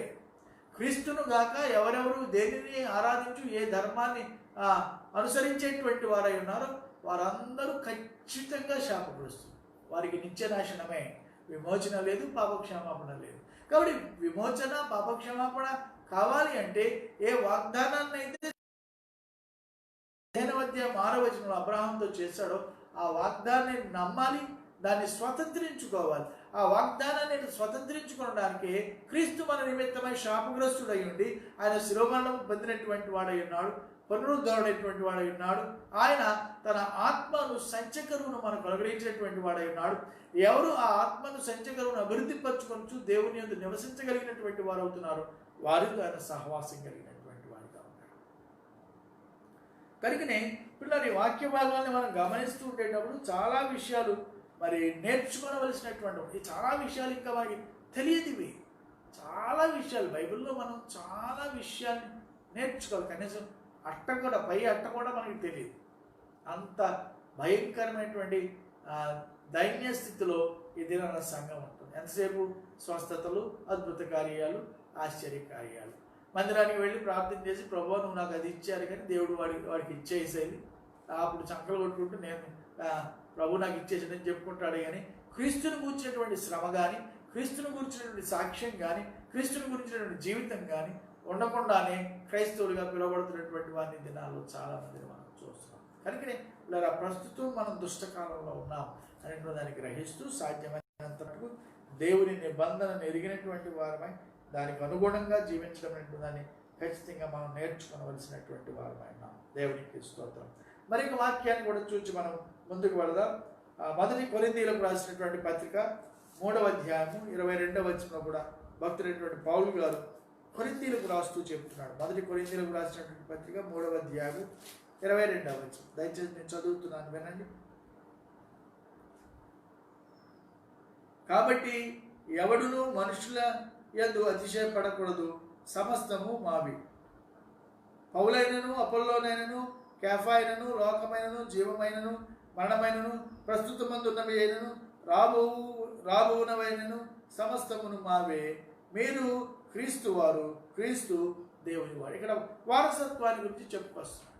పౌలు కానీ అబ్రహాం కానీ ఎవరైనా కానీ ఎవరైనా వారందరూ క్రీస్తు వారై ఉన్నారు, క్రీస్తు దేవుని వాడైనాడు. కనుక దేవుని నిబంధన ప్రకారంగా క్రీస్తు లోకానికి వెయిట్ చేసినటువంటి వాడేంటి, ఆ నిబంధనను నెరవేర్చుట ద్వారా నన్ను కూడా క్రీస్తు నందు స్థిరపరిచి క్రీస్తుతో పాటు జీవింపజేసి ప్రభువునందు నిలవబెడుతున్నటువంటి వాడే పరిశుద్ధాత్మ దేవుడు. కనుకనే ఈ మూడు కలిసి మన జీవితాల్లో చేసిన ఉన్నత కార్యాన్ని మనం ఖచ్చితంగా గమనించుతూ ఉండవలసినటువంటి వాడు. 19వ వచనాన్ని మనం గమనిస్తుండేటప్పుడు 19వ వచనం ఇలా అన్నాడు కదండి, అలాగైతే ధర్మశాస్త్రం ఎందుకు? ఎవరికి ఆ వాగ్దానం చేయబడినో ఆ సంతానం వచ్చే వరకు, అంటే ఇస్సాకు వచ్చే వరకు, ఆ సంతానం వచ్చేటువంటి వరకు కూడా ఆ యొక్క నిబంధన ఏమవుతుంది? అతిక్రమములను బట్టి అది దానికి తరువాత ఇవ్వబడింది కదండి. ఆ సంతానం వచ్చే వరకు అది అతిక్రమములను బట్టి దానికి తరువాత ఇవ్వబడింది, అది మధ్యవర్తుల చేత పొందింది కదండి. ఆ సంతానం వచ్చే వరకు అనుగ్రహించబడింది. అలాగే ఈ దినాల్లో కూడా ఆ యొక్క వారసత్వంలోకి వచ్చే వరకు కూడా మనం అతిక్రమంలోనే ఉంటున్నాం అనేటువంటి దాన్ని గ్రహించాలి. అందుకనే ఎఫెసీ సంఘంతో పౌలు గారు చెప్తాడు, మనము మన పాపముల చేతను అపరాధముల చేతను చచ్చిన వారమైనప్పుడు సైతము క్రీస్తు మనల్ని ప్రేమించడం ద్వారా కృపను బట్టి రక్షించాడు అనేటువంటి విషయాన్ని చాలా స్పష్టంగా భక్తుడు అక్కడ తెలియజేస్తూ ఉండడాన్ని మనం గమనిస్తున్నాం. కాబట్టి ఇప్పుడు ధర్మశాస్త్రము పాపాన్ని తెలియచేయడానికి ఇవ్వబడింది, పాప నివృత్తిని ఎంత మాత్రం కూడా కలుగు చేయలేదు. కాబట్టి పాపం నుండి విడుదల పొందాలి అంటే క్రీస్తు అవశ్యముగా మన జీవితంలో ఉండవలసినటువంటి వాడై ఉన్నాడు. ఎప్పుడైతే క్రీస్తును విశ్వసించు వాడవై ఉన్నావో అప్పుడు మాత్రమే దేవుని యొక్క పరిపూర్ణ చిత్త ప్రకారంగా ఆయన వాడిగా నీవు నివసించడానికి, ఆయనతో పాటు జీవించడానికి, నీతిమంతునిగా తీర్చబడడానికి యోగ్యుడు అవుతారు కదండి. అంచేతనే రోమపత్రికలు కూడా అంటాడు 20వ వచనం 3:20లో, ఏలయనగా ధర్మశాస్త్ర సంబంధమైన క్రియ మూలముగా ఏ మనుష్యుడును ఆయన దృష్టికి నీతిమంతునిగా తీర్చబడడు. ధర్మశాస్త్రం వలన పాపమెట్టిదో తెలియబడుచున్నది కదా, చాలా స్పష్టమైన మాట ఇక్కడ చెప్పాడు. ధర్మశాస్త్రం ఎందుకంటే పాపాన్ని తెలియచేయడానికి, ఆ పాపం నుండి నివృత్తి పొందాలంటే అవశ్యంగా క్రీస్తు దగ్గరికే నీవు రావాల్సినటువంటి వారు అయి ఉన్నావు. ఇంకొక మాట కూడా వాక్యాన్ని కూడా మనం చదవగలిగినట్లయితే 4వ అధ్యాయంలో 15వ వచనంలో కూడా మనం చదివిన మాట, ఏలయనగా ధర్మశాస్త్రము ఉగ్రతను పుట్టించును, ధర్మశాస్త్రము లేని ఎడల అతిక్రమమును లేకపోవును. ధర్మశాస్త్రమే లేదంటే అసలు అతిక్రమమే, పాపం అనేదే తెలియదు, అతిక్రమమే ఉండకపోయేది. కానీ ధర్మశాస్త్రాన్ని ఎందుకు ఇచ్చాడు అంటే మన అతిక్రమాన్ని మనకి తెలియచేయడానికి ధర్మశాస్త్రాన్ని దేవుడు ఇచ్చాడు. ఆ యొక్క ధర్మశాస్త్రం లేకుండానే అబ్రహాంతో చేసిన వాగ్దానాన్ని బట్టి ఒకవేళ ప్రభు మనకు రక్షించగలడు అంటే రక్షించగలడు, అది దేవుడి చిత్తం. అది కానీ ప్రతి వ్యక్తి తెలుసుకోవాలి, అంటే తన వారు కానిటువంటి వారు కూడా, అన్యజనులు కూడా తెలుసుకోవాలి. అది తెలుసుకోవాలి అంటే ప్రతి వాడును కూడా దాన్ని తెలుసుకున్న నిమిత్తమై ఆ యొక్క వాగ్దాన నెరవేర్పు క్రీస్తు ద్వారా ఈ లోకంలో నెరవేర్చబడటం బట్టి మాత్రమే అది అవశ్యంగా ప్రతివాడు గ్రహించగలిగినటువంటి వాడు అవుతున్నాడు. 5వ అధ్యాయం 20వ వచనాన్ని కూడా నేను చదువుతున్నాను, వినండి. 5వ అధ్యాయం 20వ వచనం అంటున్నాడు, మరియు అపరాధము విస్తరించినట్లు ధర్మశాస్త్రము ప్రవేశించెను, అయినను పాపము మరణమును ఆధారము చేసుకుని ఎలాగూ ఏలును, అలాగే నిత్య జీవము కలుగుటకై నీతి ద్వారా కృపయు మన ప్రభు అయిన యేసు క్రీస్తు మూలమున ఏలు నిమిత్తము పాపం ఎక్కడ విస్తరించునో అక్కడ కృప పరిమితంగా విస్తరిస్తుంది. కాబట్టి కృప విస్తరిస్తుంది కాబట్టి పాపంలో ఉందామంటే అలాగ అనడానికి వీలేదని 6వ అధ్యాయం ఆయన చాలా స్పష్టంగా రాసుకొస్తున్నాడు. కాబట్టి ఇప్పుడు ఈ దేవుని బిడ్డలారా, మనం యోచిద్దాం. దేవుని వాగ్దానం మన పట్ల వాస్తవంగా ఉన్నది, మార్చబడనిది, రద్దు చేయబడనిది. కాబట్టి దాని అందరి విశ్వాసమందు మనం నిలుస్తూ ధర్మశాస్త్ర సంబంధమైనటువంటి ఏ క్రియ ద్వారా కూడా ఆయనతో మనం సహవాస నిబంధనలో ఉండలేమని గ్రహిస్తూ, ఏది దేవునికి మనకును మధ్య ధర్మశాస్త్రం తెలియచేయించినటువంటి పాపం ఉంటుందో ఆ పాప విషయమై మనం బయటకు వస్తేనే కానీ ప్రభుత్వం నివసించి నూతనత్వం పొందడం అనేటువంటిది అసంభవం. అందుకు ధర్మశాస్త్రం వేయబడింది. ఆ ధర్మశాస్త్రమును మనం ఎరిగిన వారమై ఆ పాప నివృత్తి పొందగలిగితే అబ్రహాముతో చేసిన వాగ్దానము తన కుటుంబాలతో, తన యొక్క సంతతితో ఆయన చేశాడు. నేను కూడా విశ్వాసంలో ఉన్నట్లయితే అబ్రహాము సంతతి వారిగా ఉంటాము. ఎప్పుడైతే అబ్రహాము సంతతి వారిగా నేను నమోదు చేయబడ్డామో పాపం నుండి విడుదల పొంది నిమిత్తమై ఏబడిన ధర్మశాస్త్రాన్ని చూస్తూ ఆ పాపం నుండి మనం వైదొలిగినటువంటి వారమై దేవుని యొక్క పరిపూర్ణ చిత్తాన్ని గ్రహించి దానికి అనుగుణంగా మనం దేవుడితో నివసించడానికి యోగ్యత కలిగి చేయించినటువంటి పౌలు గారు ఈ విషయంలో కూడా ఒక చక్కని మాట తెలియజేస్తుంటాడు. రోమీయులకు రాసినటువంటి పత్రికలోనే 7వ అధ్యాయం 7వ వచనంలో మనం 6వ వచనంలో గమనించినట్లయితే 6-7 వచనాల్లో ఈ మాట ఆయన తెలియజేస్తున్నాడు. మొదటిగా 6వ వచనం చెప్తున్నాడు, ఇప్పుడైతే దేని చేత నిర్బంధింపబడితమో దాని విషయమై చనిపోయిన వారమై ధర్మశాస్త్రము నుండి విడుదల పొందితివి కనుక మనము అక్షరానుసారమైన ప్రాచీన స్వభావం గలవారము కాక ఆత్మానుసారమైన నవీన స్వభావం గలవారమై సేవ చేయించున్నాం. ఇప్పుడు ఇక్కడ వాక్యాన్ని గమనిస్తూ ఉండేటప్పుడు ధర్మశాస్త్రం నుండి మనం విడుదల పొందిన వారమై ఉన్నాం అని పౌలు గారు రోమా సంఘానికి తెలియదు. ఏ రీతిగా ధర్మశాస్త్రం నుండి మనం విడుదల పొందాము, ఏది పాపమని మన జీవితాల్లో తెలియజేయబడుతుందో, దేని విషయమై మనం నిర్బంధించబడిన వారంగా ఉండిపోతున్నామో ఆ నిర్బంధ విషయంలో చనిపోయిన ఏ పాపముని మనం చేస్తూ దేవునికి దూరం అయిపోతున్నామో ఆ పాప విషయమై చనిపోవటం ద్వారా ధర్మశాస్త్ర నిబంధన నుండి మనం బయటకు వచ్చి కృపానియమమునకు మనము హత్తుకుని వారమై ఉన్నామనేటువంటి పరిపూర్ణ. కాబట్టి ఏమందుకు ధర్మశాస్త్రము పాపమాయన శాస్త్రము వలనే కానీ పాపమనగా ఏదో నాకు తెలియకపోవును. ఆశిపవద్దని ధర్మశాస్త్రము చెప్పిన ఎడల దురాశ ఎట్టిదో నాకు తెలియకపోవును. ఇంకా చాలా విషయాన్ని ఆయన అక్కడ అంటే ధర్మశాస్త్రము పాపాన్ని తెలియచేస్తుంది. కాబట్టి ధర్మశాస్త్రము ఉండాలి, మనకి పాపం తెలియబడాలి. ఎందుకంటే పాపం తెలియందే ఏ పాపాన్ని ఒప్పుకుంటావు నువ్వు దేవుని దగ్గర. కాబట్టి మన పాపం ఏమిటో మనకి తెలియచేయబడాలి. మన పాపం ఏమిటో మనకి తెలియచేయబడాలంటే ధర్మశాస్త్రం ఉండాలి. ఆ ధర్మశాస్త్ర పాపం నుండి మనం బయటికి రావాలంటే దానికంటే శ్రేష్టమైనటువంటి నిబంధన మనతో ఉండాలి, శ్రేష్టమైన వాగ్దానం మనకు ఉండాలి. ఏ వాగ్దానం అయితే సర్వోన్నతుడకు దేవుడు అబ్రహాముతో చేశాడో ఆ వాగ్దాన నెరవేర్పు అబ్రహామునందు నెరవేర్చబడటం కాదు, ఈ దినాన నీ యందును నా యందును కూడా నెరవేర్చబడితేనే కానీ ఆ సంపూర్ణతలోని మనం ప్రవేశించడం అనేటువంటిది బహు కష్టమైంది. కాబట్టి ఇప్పుడు దేవుని బిడ్డలారా, మనం ఆలోచన చేద్దాం. ఈ కడవరి దినాల్లో ధర్మశాస్త్ర సంబంధమైనటువంటి క్రియను బట్టి కాదు, కానీ దేవుని ఉచిత కృప ద్వారానే మనం రక్షించబడ్డాం. కాబట్టి రక్షించబడినటువంటి నీవు నేను కూడా రక్షణకర్త యొక్క దేవుని కొరకు మనం పనిచేయగలుగుతున్నామా లేదా అనేటువంటి దాన్ని ప్రత్యక్షంగా ఎవరికి వారంగానే ఆలోచించుకోవలసినటువంటి వారమైన. 20వ వచనం ఆయన అంటాడు, మధ్యవర్తి ఎవరికి మధ్యవర్తి కాడు కానీ దేవుడు ఒక్కడే. ఎందుకంటే దేవుడు ఒక్కడే నీకును నాకును మధ్యవర్తి అయ్యుండి సమస్త కార్యాన్ని పరిశుద్ధాత్మ ద్వారా జరిగింపచేయించినటువంటి వాడు. పరిశుద్ధాత్మయు త్రిత్వ దేవుడై ఉండి ఉన్నాడు. కాబట్టి ఈ కడవరి దినాల్లో ఏ వ్యక్తి అయినా కానీ విమోచించబడడానికి దేవునికి నరునికి మధ్యవర్తిగా ఉన్నటువంటి వాడు క్రీస్తే. కాబట్టి క్రీస్తు ద్వారానే అవశ్యంగా ఎవరి జీవితంలోనైనా కానీ పాప నివృత్తి కార్యం జరుగుతుంది. కానీ యజ్ఞయాగాదులు చేసినంత మాత్రాన, బలులు అర్పించినటువంటి మాత్రాన, ఉదయకాల సాంఖ్యాలు నైవేద్యాలు అర్పించినంత మాత్రాన ఎవరి జీవితంలోంచి కూడా పాపం పోదు. కాబట్టి అన్యులారా, దయచేసి ఒకసారి ఆలోచించండి. క్రైస్తవ్యములో గాక ఇతర మతములలోనూ ఇతర మార్గాల్లో నివసిస్తున్న ప్రతి వారు కూడా దీన్ని ఆలోచించవలసినటువంటి వారు. క్రీస్తే ఆ సమస్తమునకును ఆధారభూతులైనటువంటి వాడు. క్రీస్తు రక్తమే ప్రతి పాపముని మనల్ని పవిత్రంగా చేసి ఆయన కొరకు నిలువబెట్టగలిగినది కనుక అటువంటి యోగ్యకరము జీవన క్రమంలో ధర్మశాస్త్రమును వీడి కృపలో ప్రవేశం గలవారమై ప్రభువుని బట్టి రక్షించబడడానికి దేవుడు నీకును నాకును కూడా తన కృపను అనుగ్రహించును గాక. ప్రార్థన చేద్దాం. కృపా సమృద్ధి గల మా తండ్రి, మా పరలోకపు ప్రభువా, మీ పరిశుద్ధ నామాన్ని బట్టి వందనాలు. ఈ రీతిగా నేను నీ వాక్యాన్ని మేము వినడానికి నువ్వు కృప చూపించావు. ధర్మశాస్త్రం ఇయ్యబడక ముందు 430 సంవత్సరములకు ముందే నువ్వు అబ్రహాము ఎడల నువ్వు వాగ్దానాన్ని చేస్తావు. వాగ్దానమే నీ మాట అయి ఉన్నది.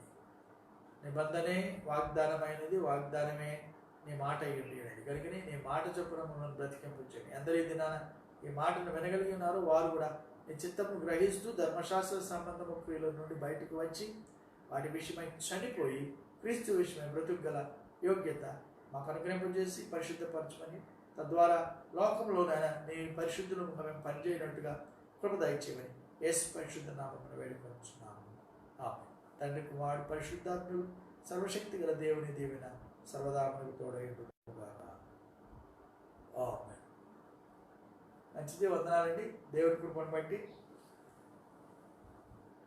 ఆదికాండం 17వ అధ్యాయం చదవండి, ఆదికాండం 15వ అధ్యాయం చదవండి, రోమీయులకు రాసినటువంటి పత్రిక 3, 4, 5, 6 అధ్యాయాలు చదవండి.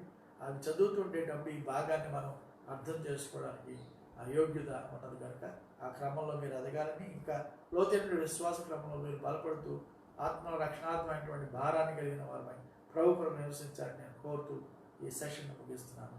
దేవుడిని మనం దీవించాలి.